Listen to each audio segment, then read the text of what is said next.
हैं बेटा यहाँ से? Yes, sir. Okay, all right, very good. Old of Kinsale read off from the chart. With old head of Kinsale bearing of 242 degrees gyro provided in the question, that can give us the gyro error as required by the question. So in this case, we have dealt with two situations. One in which the horizontal angle was less than 90 degrees, that is the blue position circle, and the other was where the horizontal angle was more than 90 degrees, the red position circle. Now there can be some special cases wherein horizontal angle happens to be exactly 90 degrees, neither more than 90 nor less than 90. In this case, the baseline joining the two objects forms the diameter of the circle. So if it is the diameter, the center of the segment becomes the center of the circle. So measure the baseline with scale to find its midpoint. The midpoint acts as the center, and from midpoint to either of its end will become the radius, and you can draw the circle on the chart. Now this is based on the principle that the diameter of a circle subtends an angle of 90 degrees at any point on the circumference of the circle. So beta, just go through these points and let me know any doubt coming anywhere.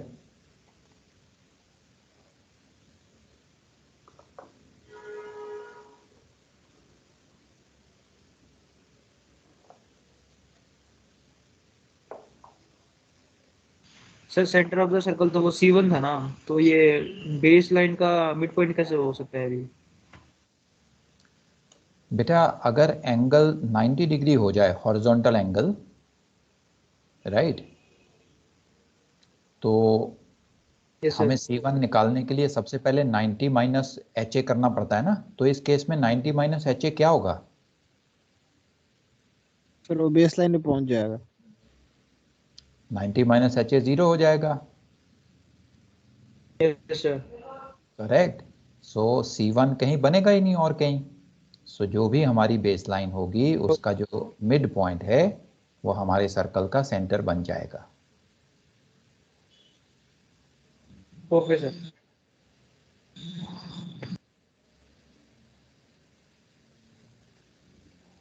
Okay, और भी पढ़ लो बेटा। Let me know any doubt coming in any of the point.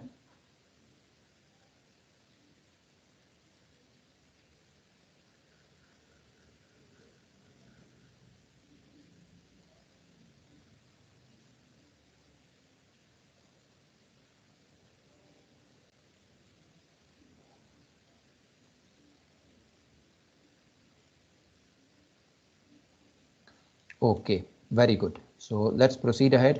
हमने एक special case देखा, HA equal to 90। Let's now see some more special cases.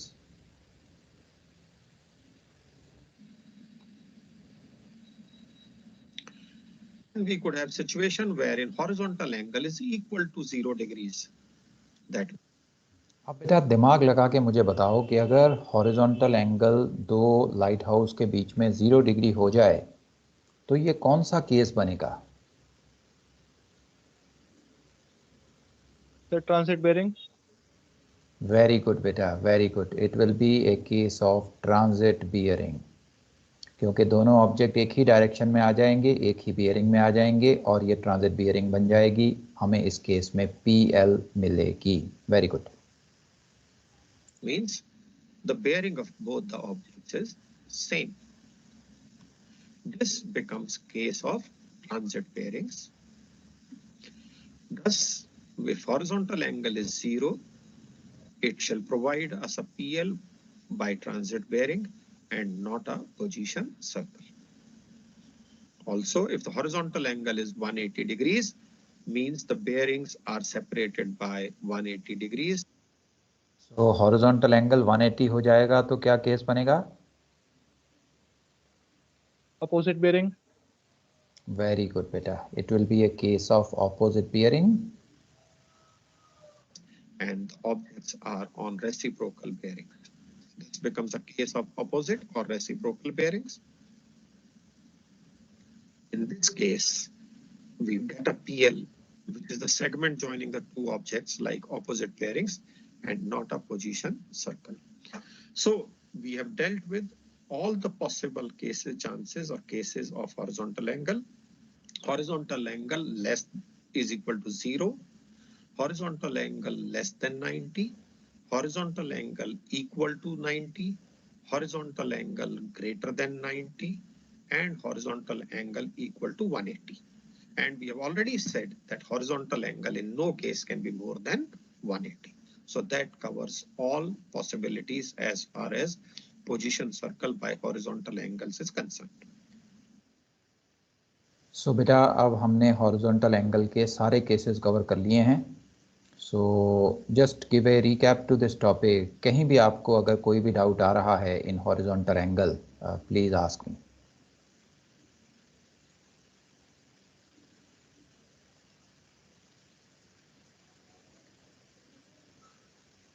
Sir ये cases हम चार्ट पे भी डिस्कस करेंगे. ये कौन से वाले बेटा, 0 और 180? Yes sir, 0, 90, 180. These are too simple. You want me to discuss on the chart? Sir कोई भी एक कर लेते हैं सर. अभी लो बेटा.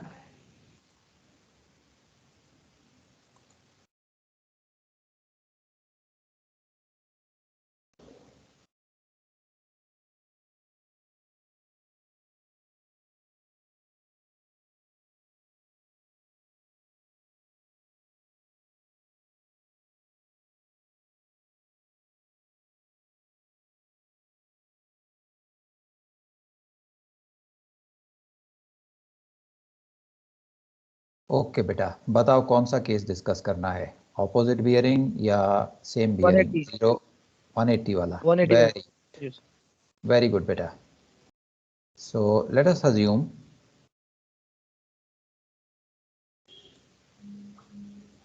हमें उन्होंने एक क्वेश्चन दिया and in that question they tell us कि आप अपने शिप पे हो और अपने शिप से आपने हुक हेड लाइट हाउस की बियरिंग ली और ये बियरिंग कितनी आ गई? ये बियरिंग आ गई 310 डिग्रीज. ये मैंने यहाँ पे लिख दिया है. So Hook Head lighthouse, Hook Head lighthouse, इसकी बियरिंग आ गई 310. ये हमने ऑब्जर्व किया and this is a gyro bearing. ये जायरो बियरिंग है, हमें जायरो एरर पता नहीं है. फिर इसके बाद हमने एक दूसरी बियरिंग ली. दूसरी बियरिंग कौन सी मिली हमें? Coningbeg light vessel. Okay, let me write it as CB light vessel. Coningbeg light vessel की बियरिंग हमें मिली और ये बियरिंग कितनी थी? ये बियरिंग थी 130 जायरो. ये कॉनिनबैग लाइट वेसल की बियरिंग आ गई. तो अब वो हमसे पूछ रहा है कि भाई इनसे आपको क्या मिल सकता है? Can you get a position circle, position line, what can you get? So बेटा can you tell me what is the horizontal angle between them? 180 degree sir. Very good. So horizontal angle between them comes to 180. यही discuss करना था ना बेटा? Yes sir. Okay. तो अब जैसे मैं एंगल्स ड्रॉ करूंगा इन दोनों लाइट के कॉर्नर से, तो 90 माइनस 180 तो 90 हो गया. वो भी opposite direction of the ship side right. और जहाँ पे दोनों लाइंस इंटरसेक्ट करेंगी वो मेरी पोजीशन लाइन. ओके ना बेटा, इतनी टेंशन लेनी नहीं है. ये काम तो बहुत ही आसान है. आपने जो बोला है उससे तो बहुत आसान है ये काम. कैसे आसान है देखो ध्यान से बेटा. सबसे पहले तो दोनों को आइडेंटिफाई कर लें, हुक हेड एंड कॉनिनबैग. ये देखो बेटा, ये रहा हुक हेड, दिख रहा है?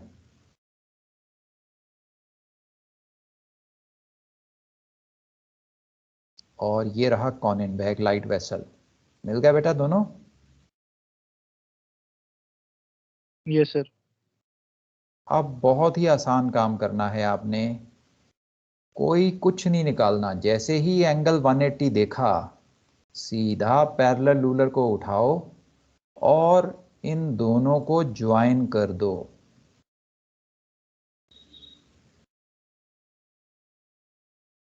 कर दिया ज्वाइन, जॉब डन बेटा। ये जो लाइन आपने ड्रॉ की है ये आपकी पोजीशन लाइन है। Finish, question is finished, full marks. तो इसमें आगे वाले स्टेप्स में क्यों नहीं कर रहा हूँ सर? क्योंकि मेरे को पता चल गया कि 180, क्योंकि उससे कोई फायदा नहीं होगा मेरा। जरूरत ही नहीं बेटा आगे करने की, क्योंकि अगर दोनों लाइट हाउस के बीच का एंगल 180 है इसका मतलब वो दोनों ऑपोजिट डायरेक्शन में है। ऑपोजिट डायरेक्शन में तो तभी हो सकते हैं अगर आपका शिप इस लाइन पे हो। इस लाइन को छोड़ के कहीं भी शिप को ले जाओ, ये दोनों लाइट हाउसेस कभी भी एक दूसरे के ऑपोजिट हो ही नहीं सकते। ढूंढ सकते हो कोई पोजीशन जो इस लाइन को छोड़ के कहीं और हो और ये दोनों लाइट हाउस ऑपोजिट हो जाए? No possible sir. Not possible. So clear बेटा, simple. Yes sir. Yes sir. Very good, so job done बेटा। तो सर हमको फिर ये सब कैलकुलेशंस करने की जरूरत ही क्या है? जब हमको दोनों पॉइंट्स पता है तो डायरेक्टली ज्वाइन क्यों नहीं कर सकते? हाँ बिल्कुल बेटा, इसमें और कोई कैलकुलेशन करनी ही नहीं है। हमने सीधा लाइन ड्रॉ करनी है और बोल देना है this is the PL, finish.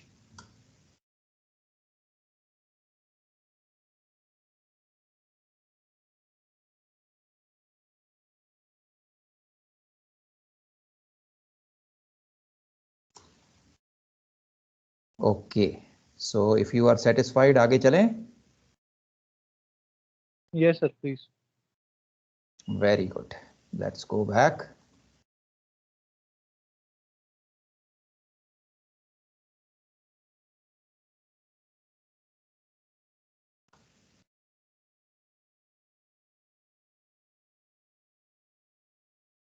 Okay, अब बेटा जो नेक्स्ट कॉन्सेप्ट आने वाला है वो भी बहुत इंपॉर्टेंट कॉन्सेप्ट है। जैसे हमने ये दो इंपॉर्टेंट कॉन्सेप्ट अभी तक किए हैं पोजीशन सर्कल में, one is vertical angle and second is horizontal angle. ये बहुत इंपॉर्टेंट टॉपिक्स हैं, बहुत इंपॉर्टेंट कॉन्सेप्ट्स हैं। अब तीसरा इंपॉर्टेंट टॉपिक जो है ये हम करने वाले हैं। बोलो अंकित। सॉरी सर डिस्टर्बिंग, बट एचएसए पूरा हो गया सर। एचएसए पूरा हो गया बेटा। सर आप कह रहे थे कि आप लास्ट में बताएंगे कि मैं कैसे डिसाइड करूंगा अगर दोनों साइड नेविगेबल वाटर हैं तो मैं। Okay okay okay okay okay, let me tell you बेटा, give me a minute.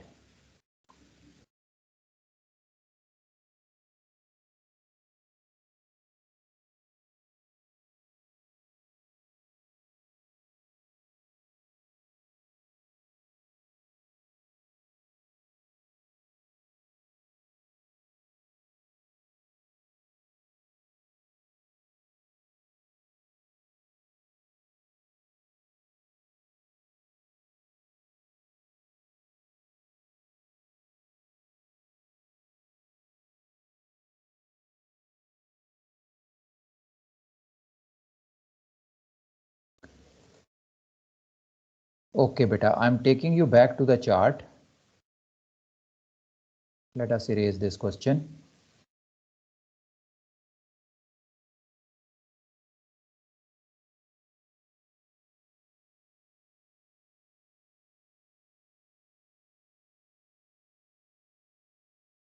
Okay, अब बेटा हमने जो ये हॉरिजॉन्टल एंगल का कॉन्सेप्ट किया है, इसको करने के लिए हमें पता होना चाहिए कि शिप जो है वो बेसलाइन के कौन सी डायरेक्शन में है। अब लेट अस से हमें इस चीज़ का पता नहीं चल रहा है, शिप की पॉसिबिलिटी है कि वो दोनों डायरेक्शन में कहीं ना कहीं हो सकता है। मैं आपको एक एग्जांपल देता हूँ। लेट अस से एक क्वेश्चन में उन्होंने हमें बोला कि जो हुक हेड लाइट हाउस है, हुक हेड लाइट हाउस, ये लाइट हाउस की जो बियरिंग है दैट इज 270, और जो कॉनिनबैग लाइट वेसल है, Coningbeg light vessel, so let's write as CB, Coningbeg light vessel की जो बियरिंग है, दैट बियरिंग इज 130.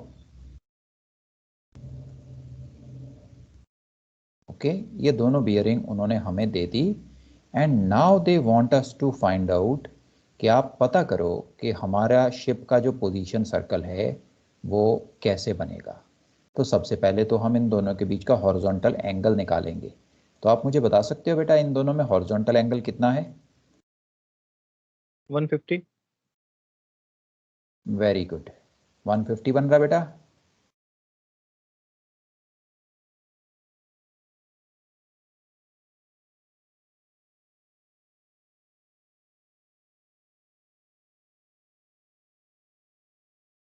वन 140 बनेगा बेटा। 270 एंड 130। Yes sir. सो हमारे पास हॉरिजॉन्टल आ गया 140। अब हमने किया 90 माइनस हॉरिजॉन्टल एंगल, तो कितना आंसर आएगा? 50 डिग्रीज. ओके, ये आ जाएगा -50 डिग्री। -50.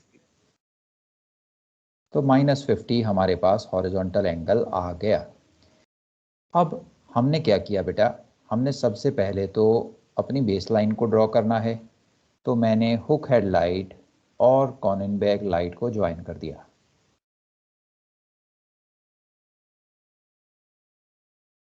मेरे पास बेसलाइन आ गई है चार्ट पे। अब मुझे ये 50 डिग्री का एंगल ड्रॉ करना है, लेकिन मुझे ये 50 डिग्री कौन से साइड में ड्रॉ करना है बेटा? ये माइनस हमें क्या बता रहा है? Sir, opposite to the ship's position side. Very good. So we have to draw it on the side opposite to where the ship is. अब दिक्कत ये है कि ये जो बेसलाइन मैंने ड्रॉ की है इसके तो दोनों तरफ में नेविगेबल वाटर है। तो अब शिप तो दोनों में से किसी भी डायरेक्शन में हो सकता है। अब हम कंफ्यूजन में आ गए हैं कि हम ये 50 डिग्री का एंगल किस तरफ ड्रॉ करें या शिप को किस तरफ माने। तो दिमाग लगा के बताओ बेटा, कोई तरीका है जिससे हमें ये आइडिया हो सकता है कि शिप कौन सी साइड में होना चाहिए?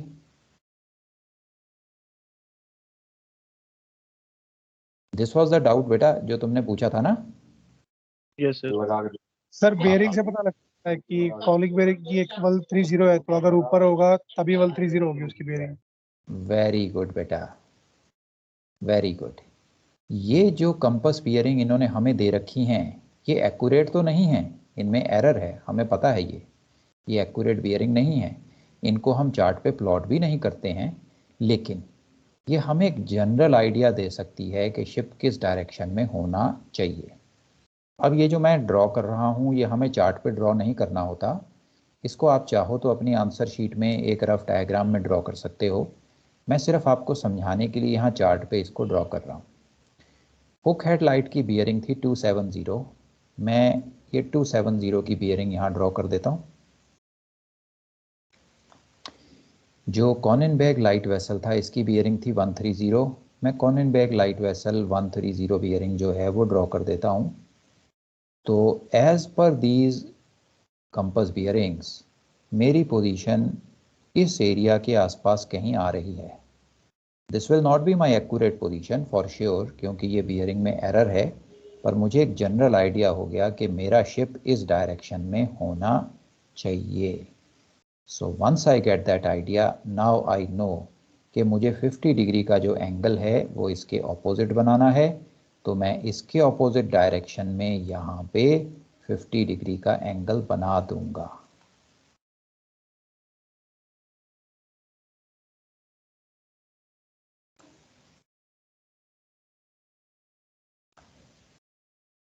सो were you able to understand बेटा?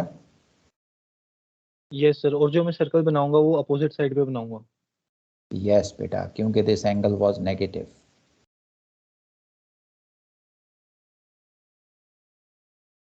Okay sir, understood. So this is how we obtain the approximate position of the ship. As I told you, इनको चार्ट पे ड्रॉ नहीं करना है, ये सिर्फ हमने रफ डायग्राम में अपने अंडरस्टैंडिंग पर्पस के लिए इनको शो करना है। रफ डायग्राम में आपने इनको ड्रॉ करके समझ लेना है और फिर चार्ट पे प्लॉट कर देना है। अब जब आप प्लॉट कर लोगे तो फिर आप कंपास को C1 पे रखोगे, रेडियस होगा C1 to any of the lighthouses, और फिर आप ये आर्क सर्कल की ड्रॉ कर दोगे which will be like this. Ship is somewhere on this line. Ship यहाँ किसी भी प्लेस पे होगा, तो दोनों लाइट हाउस के बीच का जो एंगल है वो 140 बनेगा।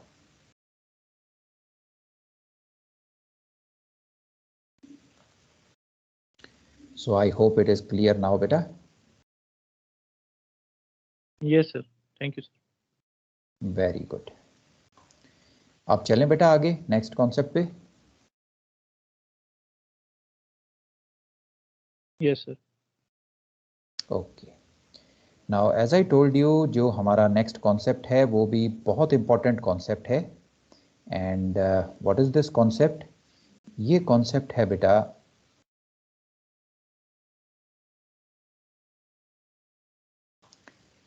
Raising, dipping, first sighting, last sighting. ये भी एक लंबा टॉपिक है, हम इसे आज कवर अप तो नहीं कर पाएंगे, but we will just start it today. इसमें बहुत सारी चीज़ें आती हैं, इसमें जियोग्राफिकल रेंज आती है, फिर ल्यूमिनस रेंज आती है, और फिर इन दोनों को कंपेयर करके हम पता लगाते हैं कि ऑब्जेक्ट की एक्चुअल रेंज क्या है। सो आज हम इसे कंप्लीट नहीं कर पाएंगे, our class is till 12:30, we have about half an hour. पर आज हम जो हमारा पहला कॉन्सेप्ट है जियोग्राफिकल रेंज, एटलीस्ट उसको शुरू करेंगे, and let us see how much we can cover today. So आपने ये वर्ड्स बेटा पहले सुने हुए हैं, rising, dipping, first sighting, last sighting, geographical range, luminous range. Yes. Looks familiar? So अब हम इन्हीं को वन बाय वन देखने जा रहे हैं, इन सबको अंडरस्टैंड करेंगे, and once we are clear about them तो इसकी एक एग्जाम्पल भी चार्ट पे करेंगे। Let's get set and discuss this topic.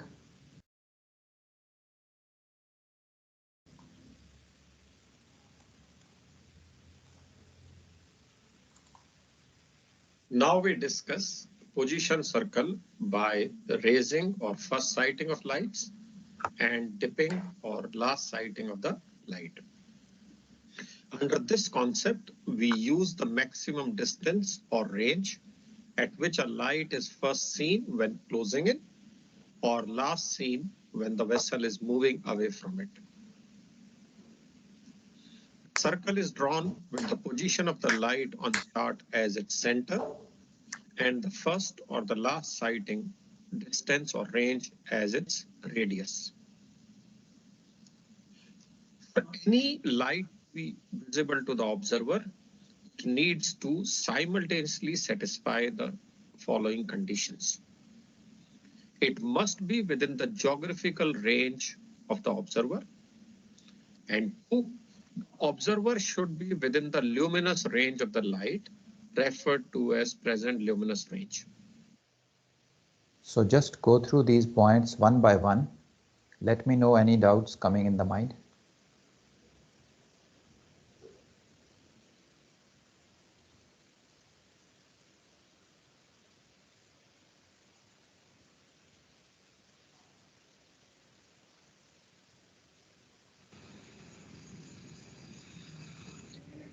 Sir ये फर्स्ट सीन और लास्ट सीन वाला पॉइंट तो एक ही रहेगा ना, मतलब डिस्टेंस तो वही रहेगी ना? हाँ बेटा, अगर आप लाइट हाउस की तरफ जा रहे हो तो it will be first seen, और अगर आप उससे दूर जा रहे हो तो it will be last seen. दोनों की रेंज एक ही रहेगी।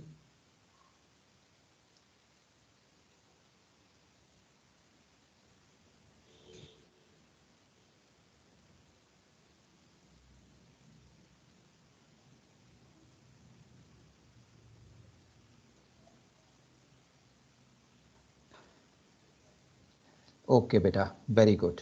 So let's proceed ahead and see this in detail. So it's important that first we understand the geographical range and the present luminous range. Geographical range of a pair of observer and the object depend on their respective heights. As you can see in this diagram, we have a light of this much of height. Now it has its range of sea horizon, which is this much of distance. What does it mean? It means that if there is an observer at sea level, the maximum distance at which the observer at sea level can see this light would be this much.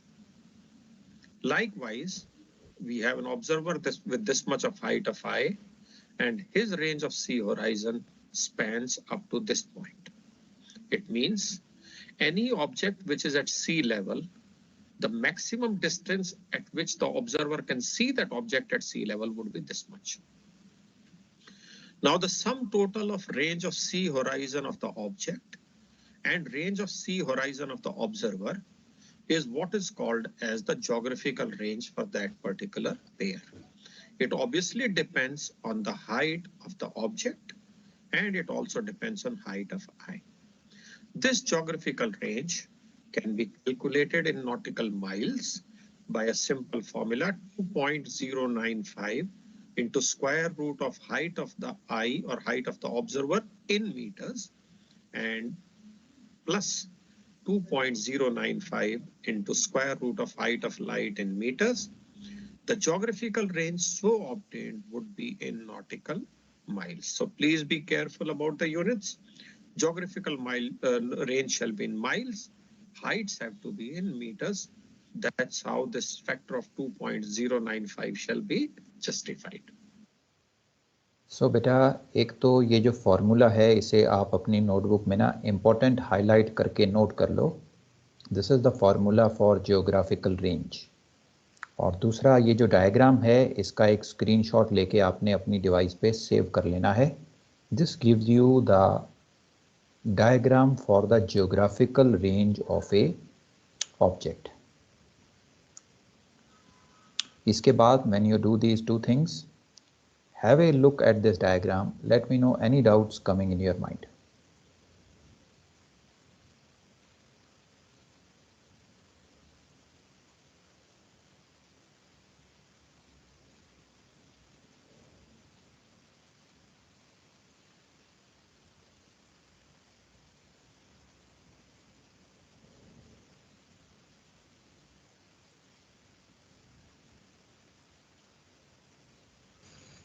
So the range of sea horizon of observer, this will be affected by the tides. So while applying, we will be using it. I didn't get you, beta. The range of sea horizon of observer, this will be affected by the tide height, right, sir? Okay. Tides will affect to this, but this range of sea horizon of light, this is, I mean, already as per the mean high water spring. So while our using our height, we will always apply the tide correction if given. Okay, beta. What you are trying to say is कि जो ये height of the light है ये tide condition के साथ change होती रहेगी, correct? Sir actually हमारा ऑब्जर्वर का हाइट, बिकॉज वो तो हम मीन हाई वाटर स्प्रिंग से ले ही लेंगे, रेफरेंस है, लेकिन हमें तो हमारे लिए तो टाइड करेक्शन लगाना ही पड़ेगा. नहीं बेटा, जितना ऑब्जर्वर ऊपर जाएगा उतना ही सी लेवल भी ऊपर जाएगा ना, तो रेंज तो उतनी ही रहेगी ना, ऑब्जर्वर को तो कोई फर्क ही नहीं पड़ेगा.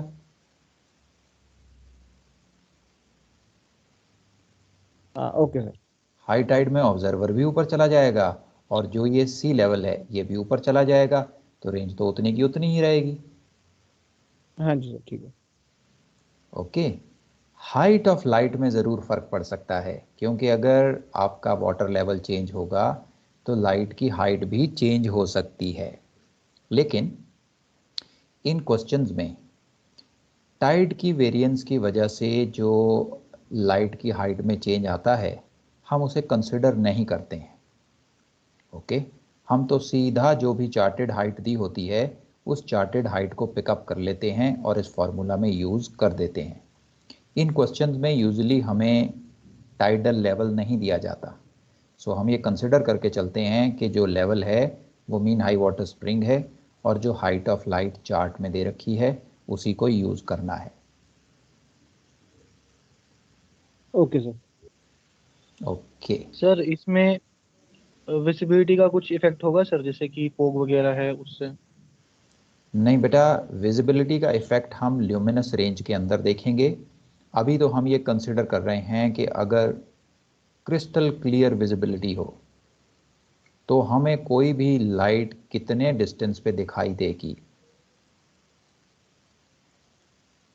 Okay sir.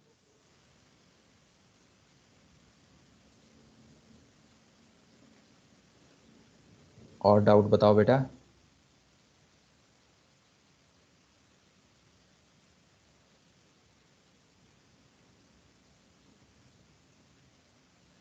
वेरी गुड बेटा। सो अब आपको जियोग्राफिकल रेंज का फॉर्मूला पता है, आपने इसे नोट कर लिया है।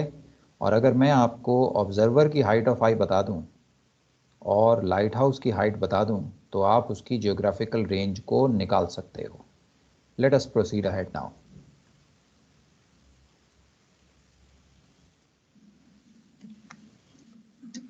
Now, present luminous range of a light, the maximum distance at which a light can be seen by the observer, depending on the brightness or the luminous intensity of the light and the transparency of the intervening medium, which in this case is the atmospheric visibility.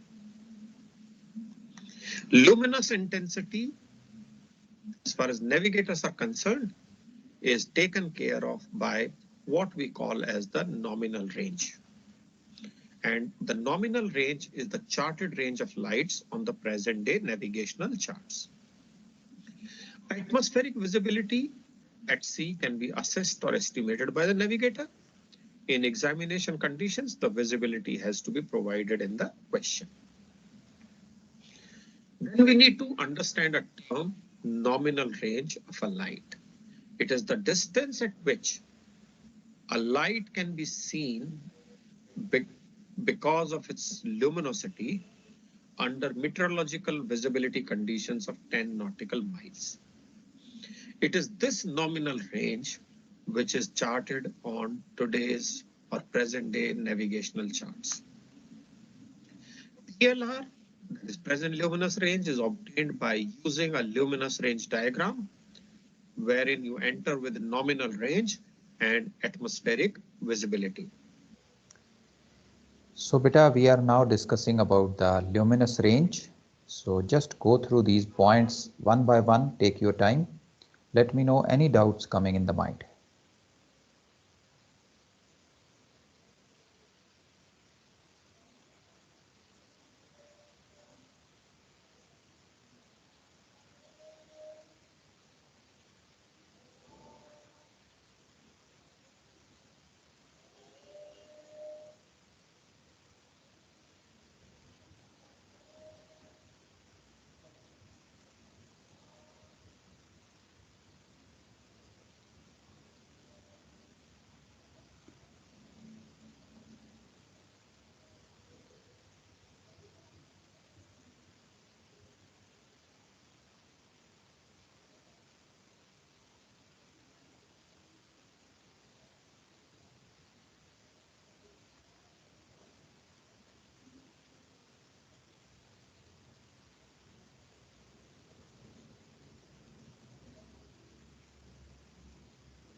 Sir ये luminous intensity को कैसे define करेंगे sir in terms of nominal range?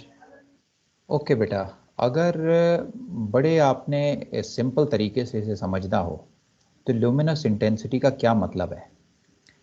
अब बेटा अगर आप कोई light देखते हो, जैसे हमने एक बल्ब लगा रखा है अपने रूम में and it is a let us से 100 वॉट का बल्ब है, वो 100 वॉट का बल्ब है। अब 100 वॉट के बल्ब की जो लाइट है, अगर आप उसे कंपेयर करो एक दूसरे बल्ब के साथ, दूसरे रूम में आपने 200 वॉट का बल्ब लगा रखा है, तो जो 200 वॉट का बल्ब है वो ज़्यादा पावरफुल है, करेक्ट, उसकी लाइट भी ज़्यादा होगी। Yes sir. अब अगर इन दोनों को आप अपने घर की छत पे लगा दो तो ज़्यादा दूर से कौन सा बल्ब दिखाई देगा? Sir 200 watt. ऑब्वियसली 200 वॉट वाला बल्ब ज़्यादा दिखाई देगा। This is what we mean by the luminous intensity, lighthouse के अंदर जो लाइट लगाई जाती है वो कितनी पावरफुल है, that is defined by luminous intensity. Is it clear now बेटा? Yes sir. ओके तो सर इसको सर इसके रिलेटेड आपके पास कोई डायग्राम है? आप डायग्राम के थ्रू समझा सकते हैं प्लीज? हाँ बेटा बिल्कुल, अभी हम जाएंगे ल्यूमिनस रेंज की डायग्राम में और वहां से देखेंगे। तो सर इसको ल्यूमिनस इंटेंसिटी को in terms of nominal range count करते हैं। ओके बेटा, अब ये जो ल्यूमिनस इंटेंसिटी है ना, ये हमें चार्ट पे नहीं दी रहती, क्योंकि अगर ये चार्ट पे उन्होंने डालनी शुरू कर दी तो चार्ट बहुत कॉम्प्लिकेट हो जाएगा। सो चार्ट पे वो हमें ल्यूमिनस इंटेंसिटी नहीं देते, चार्ट पे हमें वो लाइट की नॉमिनल रेंज देते हैं। वो हमें ये नहीं बताते कि लाइट कितनी पावरफुल है, वो हमें ये बताते हैं कि ये लाइट हमें कितनी दूर से दिख जाएगी, वो हमारे लिए ज़्यादा हेल्पफुल है। Yes sir. सो अब ये लाइट कितनी दूर से दिखेगी इसको बताने के लिए वो एक स्टैंडर्ड यूज़ करते हैं।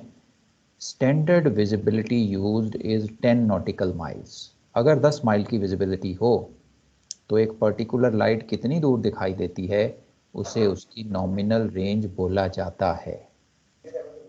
Okay sir. ओके, और बताओ बेटा, और डाउट?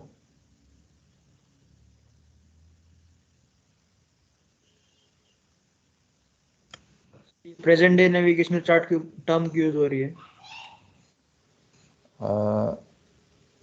बेटा एक बार फिर से पूछो, डाउट क्या है तुम्हारा? प्रेजेंट डे नेविगेशन चार्ट, ये टर्म स्पेशली। ओके बेटा, जो पुराने चार्ट होते थे ना, लेट अस से 100 इयर्स बैक, 200 इयर्स बैक, उनमें ये कॉन्सेप्ट यूज़ नहीं होता था, उनमें डिफरेंट कॉन्सेप्ट यूज़ होता था जो हम अभी के लिए छोड़ देंगे क्योंकि that is only of historical importance. आजकल के चार्ट्स में नॉमिनल रेंज का कॉन्सेप्ट यूज़ होता है, इसलिए यहाँ पे ऐसा लिखा गया है बेटा।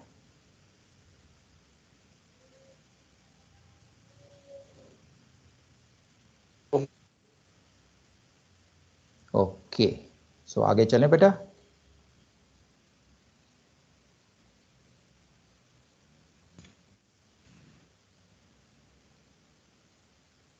Let's go. This is how the luminous range diagram looks like. You can see on top here, you have the nominal range in C miles. And here on the y-axis on the left hand is the PLR, which is luminous range in miles in prevailing visibility conditions. It can be entered with intensity in candelas, but our charts don't have this. This information is there in list of lights. What you'll get from the chart would be the nominal range. So have a good look at this diagram beta. This is the luminous range diagram. यहाँ से ही हम chart की present luminous range का पता करते हैं।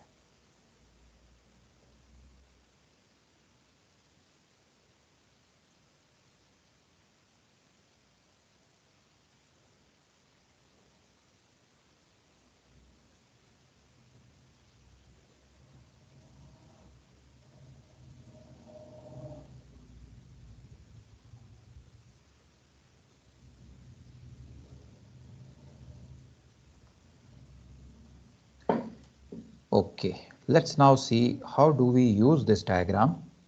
We will take an example on the chart and we will use this. ये diagram देने वाला है एग्जाम पर्पस के लिए। ये डायग्राम बेटा आपको एमएमडी में प्रोवाइड की जाएगी। आप जब उनको बोलोगे सर हमें ल्यूमिनस रेंज डायग्राम चाहिए तो वो आपको ये प्रोवाइड कराएंगे, तो आप इसको यूज़ करोगे। इसमें से कैसे फाइंड आउट करनी है रेंज, पता तो नहीं लग रहा। हाँ अभी देखते हैं बेटा, अभी बता रहा हूँ मैं आपको कैसे फाइंड करनी है। Let's see.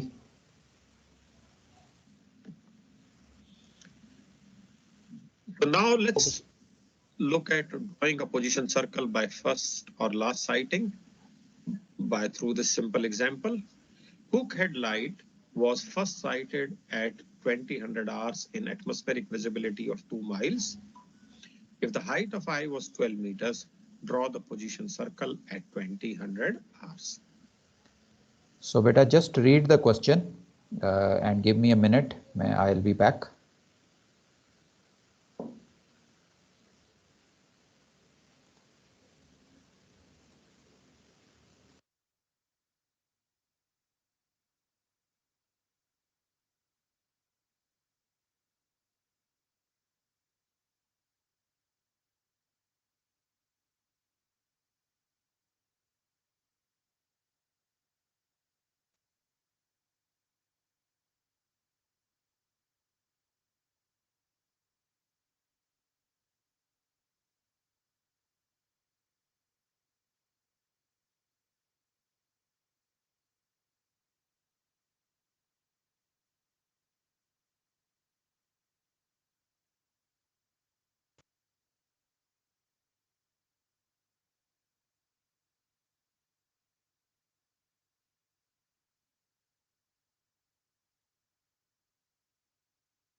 Okay, beta. Sorry for the interruption. There was an important call. So let's continue now. So we have seen this question. Let's proceed. Let's first identify hook head light on the chart. And from there, we pick up its characteristics and we use the information as needed. Now on the chart, here is the hook head light. We pick up its characteristics and characteristics are here. Flashing 3 seconds, 46 meters, that is the height. 23 capital M is the nominal range, and horn to 45 seconds. So the charted height of the hook head is 46 meters. Nominal range of hook head is 23 miles. Now we learn to calculate the GR and PLR. Now, if you come to this part of it, we have these informations out here. This is the luminous range diagram. So we calculate GR and PLR. Now GR is equal to 2. Okay बेटा, अब बेटा ये information आपके पास है। Light की जो height है वो 46 मीटर है, ऑब्जर्वर की हाइट ऑफ आई 12 मीटर है। Now grab your calculators and let me no कि इसकी जियोग्राफिकल रेंज कितनी होगी। फार्मूला आपने नोट किया हुआ है, अब आपने मुझे बताना है कैलकुलेट करके। Everybody calculate and tell me what is the geographical range of this light.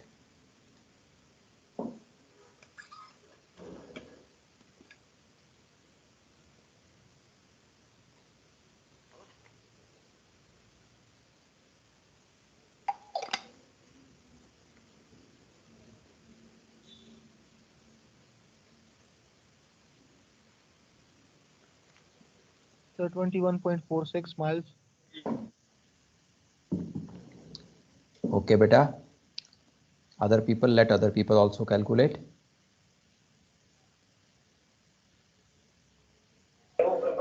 Sir, 21.46. Okay, very good. Let's see the solution.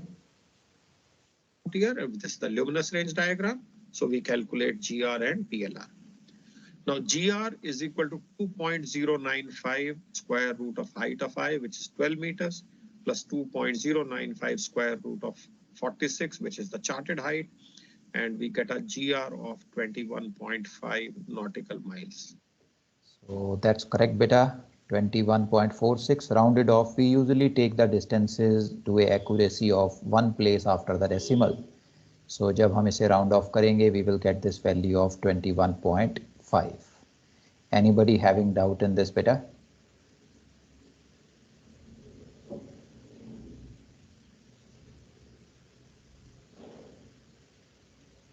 Very good, great. Let's proceed ahead.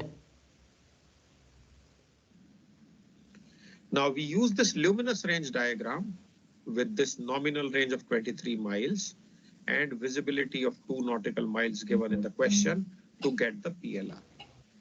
You can see here from 23 miles we come down to 2 miles visibility curve, and from here we go to the y-axis on the left side, and from here we read off the present luminous range, which is 6.7 nautical miles.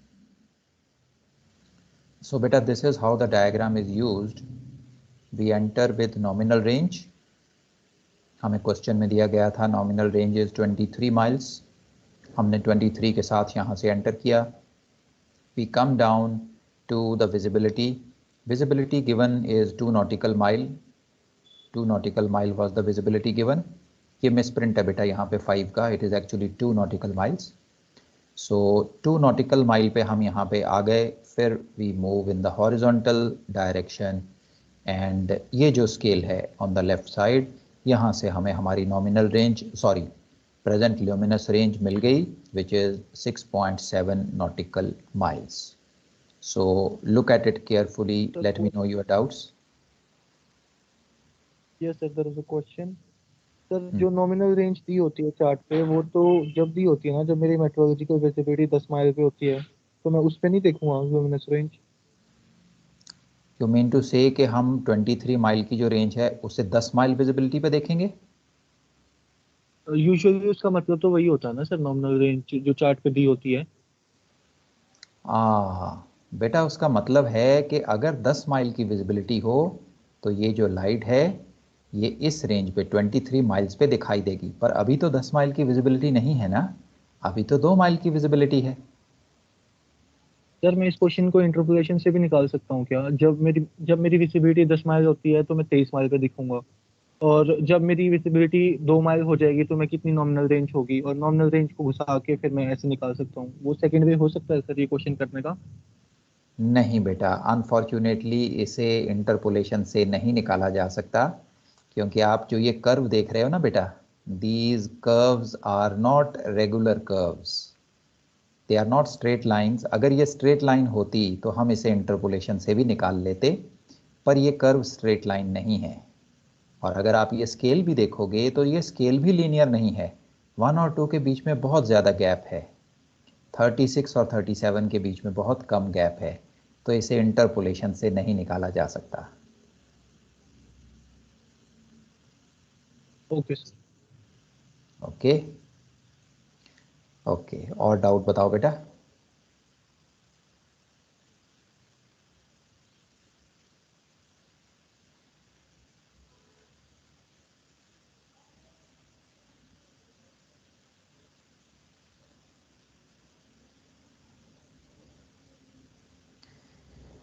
Okay, all right. सो बेटा हमें इस light की geographical range पता चल गई 21.5 miles. हमें इसकी present luminous range भी पता चल गई 6.7 माइल्स. अब आप मुझे बता सकते हो कि ये लाइट हमें कितने डिस्टेंस पे दिखाई देगी? 6.7 miles. Very good beta. So it will be visible at the minimum of the two, which is 6.7 miles. Let's see. So we get GR of 21.5 nautical miles, PLR of 6.7 nautical miles. The light shall be visible to the observer when both the conditions are satisfied. Now both the conditions shall be satisfied at the lower of the two. So at 6.7 nautical mile, both GR and PLR shall be within the geographical range, and it shall also come within the present luminous range. So the first sighting range for Hookhead would be 6.7 nautical miles. So now we can draw a position circle with Hookhead light as the center and 6.7 nautical miles as the radius. and you can see this position circle on the chart. This is the position circle we get. Now, as far as exams are concerned, sometimes they use the word first sighting, last sighting. Sometimes the terms used are raising and dipping. Please do not get entangled into the technicalities of the terms. If you have all the information available, then please calculate both geographical range as well as present luminous range and use the lesser of the two. To calculate geographical range, you need to know the height of eye or height of observer and the height of the object, that is height of the light. Height of the eye has to be either given in the question or could be given on top in the general remarks in the question paper. Height of the light can be used from the chart. On ships, you will have always know your height of eye, which is always displayed in a table at the chart on the chart table against the draft of the vessel. Now, as far as the present luminous range is concerned, you will be able to calculate it in exams if you know the atmospheric visibility and the nominal range. Nominal range in most cases can be obtained from the chart from the light characteristics. Visibility needs to be given in the exams. In an exam scenario whereby you may not have sufficient information to calculate both GR and PLR. Now, in that case, please calculate the one which you are able to calculate, and without worrying about the technicality of the terms dipping or raising, sighting, first sighting, last sighting, use the range that you are able to calculate, and this you are using under the assumption that the other one is definitely more than what you have calculated. So I hope now you'll have no confusion as to which range to use if the term used is raising or dipping, and which one to use if the term used is first sighting or last sighting. So beta, this completes our question on PLR, geographical range, first sighting and last sighting. So जो भी doubt अब आपके mind में आ रहे हैं, you can ask me.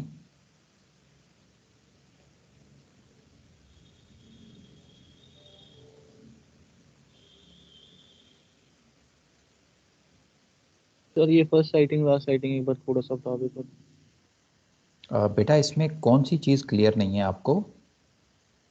अगर question कहता है कि फर्स्ट साइटिंग होगा तो उसका मतलब क्या होगा? मेरी ज्योग्राफिकल रेंज होगी वो। ओके ओके, अब आपको क्वेश्चन में उन्होंने बोला lighthouse is first sighted, तो बेटा आपने बिल्कुल वही काम करना है जो हमने यहाँ पे किया है।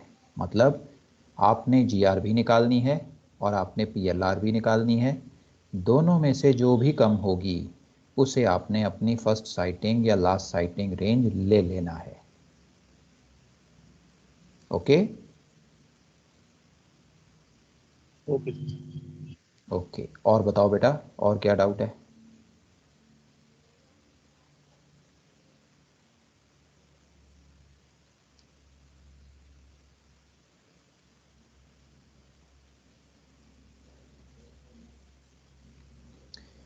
Very good. So that tells me that this topic is clear. So आपने अब बेटा याद रखना है, एक तो ये ल्यूमिनस रेंज डायग्राम ये मैंने आपको भेजी हुई है, जो मैंने डेविएशन कार्ड भेजा था उस डेविएशन कार्ड के साथ ये ल्यूमिनस रेंज डायग्राम भी आपके पास है। और दूसरा बेटा आपने याद रखना है ये फार्मूला, जियोग्राफिकल रेंज का formula 2.095 under root height of eye plus 2.095 under root height of eye. So इन दोनों के साथ आप ये टॉपिक जो है इसको इजीली कर पाओगे। So with this we complete our position circles.